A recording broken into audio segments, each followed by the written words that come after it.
News. This is Democracy Now!, democracynow.org, The War and Peace Report. I'm Amy Goodman as we continue with Stephen Goldstein of the Anne Frank Center for Mutual Respect and Mark Potok with the Southern Poverty Law Center. What you wrote, Mark, the radical right, more successful in entering political mainstream last year than in half a century. Explain the findings of your report. Well, even more than half a century. I mean, half a century ago, George Wallace made a run for the presidency in 1968, and it seemed at least imaginable at that point that the radical right would enter the mainstream, but it didn't. Of course, Wallace lost the election, and things have gone in much the other direction for most of the last 50 years. So, basically what we found in the report was that for the second straight year, the number of hate groups went up, but more important than the actual numbers, which actually are near historic highs in some 30 years of counting that we've done, is the fact that these groups are just electrified by Trump. They feel that they have a man in the White House. They feel that they have been given permission to say the things they really believe, that these are legitimate and normalized views. So really, I think the effect of Donald Trump has been to unleash a kind of Pandora's box of hatreds on our country. And those are not easy things to get back in the box. The other thing we found, the other really remarkable thing, which you mentioned already, was a near tripling in the number of anti-Muslim hate groups. And I think this is not, 100% due to Donald Trump. Certainly part of it is a response to real life atrocities from the Islamic State and related kinds of groups, but a huge part of it is due to Trump. Trump really unleashed this with his comments about Muslims not being good enough to be in our country, with his proposal for a Muslim registry, with his idea of surveilling mosques, and on and on and on. So that essentially was our finding, that the radical right has come alive as a result of Trump. They have never felt, and in fact never been, in anyone's memory, so close to real power. They're in a position right now to actually have an effect on national policy, a remarkable thing.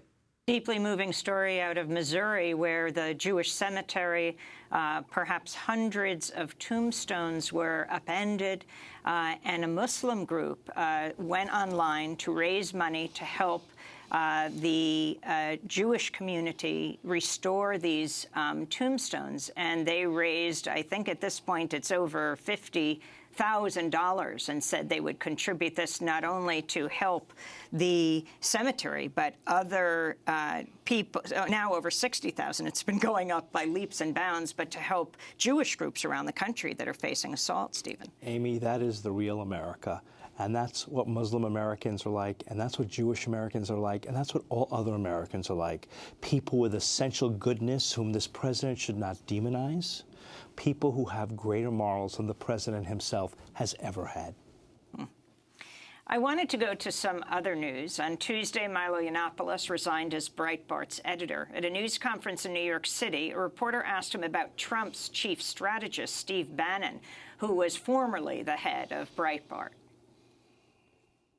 What's your relationship with Steve Bannon? When was the last time you spoke to him? Steve Bannon brought me into Breitbart. Steve Bannon is one of the most formidable and brilliant political operatives of his generation. I have nothing but admiration for the guy.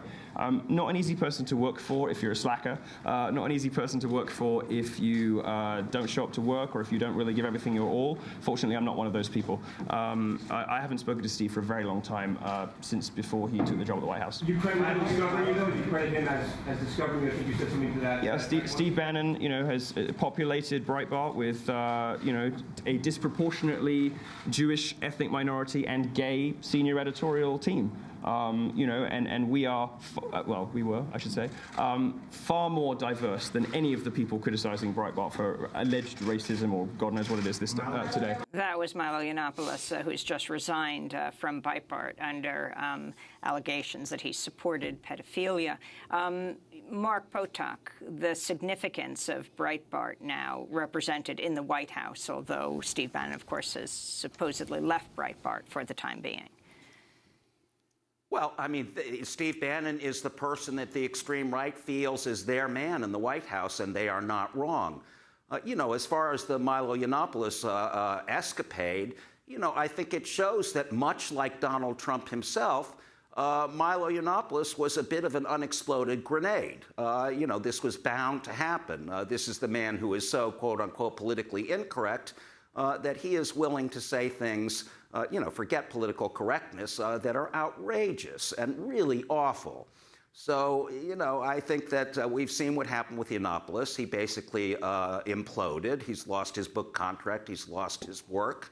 And hopefully we won't have to hear too much more about him. Unfortunately, that's not the case with Donald Trump. He's the same kind of character, this sort of explosive character. You don't know what's coming next. And one thing that is certain, though, is that Donald Trump is certainly not the uniter-in-chief, as he claims. He's quite the opposite.